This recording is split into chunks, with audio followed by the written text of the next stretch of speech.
Hey everyone! If your iPhone has been constantly reminding you about a new software update, don't skip this video. Apple's latest iOS 26.6 update may look boring on the surface, but it includes some important changes. And even more interesting, it could be laying the groundwork for iOS 27.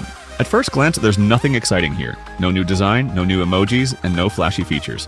According to Apple, iOS 26.6 mainly focuses on bug fixes, security improvements, and Spotlight indexing optimization. But that's exactly what makes this update worth paying attention to. Looking through Reddit and other user forums, the feedback is mixed. Some iPhone 17 and 17 Pro users say battery life has improved, and their phones run cooler after updating. On the other hand, some owners of older iPhone models report faster battery drain or occasional lag. It's important to remember that these are personal experiences, not official test results, so your experience may be different.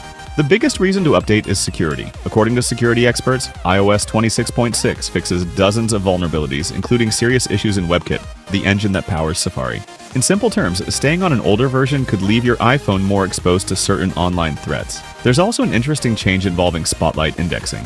Many observers believe Apple is preparing the system for iOS 27 and its next generation Siri AI. Because of that, your iPhone may continue working in the background for a day or two after the update, which can temporarily affect battery life. That's completely normal while the system finishes optimizing. So, should you install iOS 26.6? My answer is yes, especially if security matters to you. Just make sure you have enough free storage before updating, and don't panic if battery performance feels a little different during the first couple of days. To sum it up, iOS 26.6 may not look exciting, but behind the scenes it delivers important security improvements and could be preparing your iPhone for what's coming with iOS 27. Now it's your turn. Have you updated yet? Has your battery life improved or gotten worse? Let me know in the comments. If you found this video helpful, don't forget to like, subscribe, and I'll see you in the next one.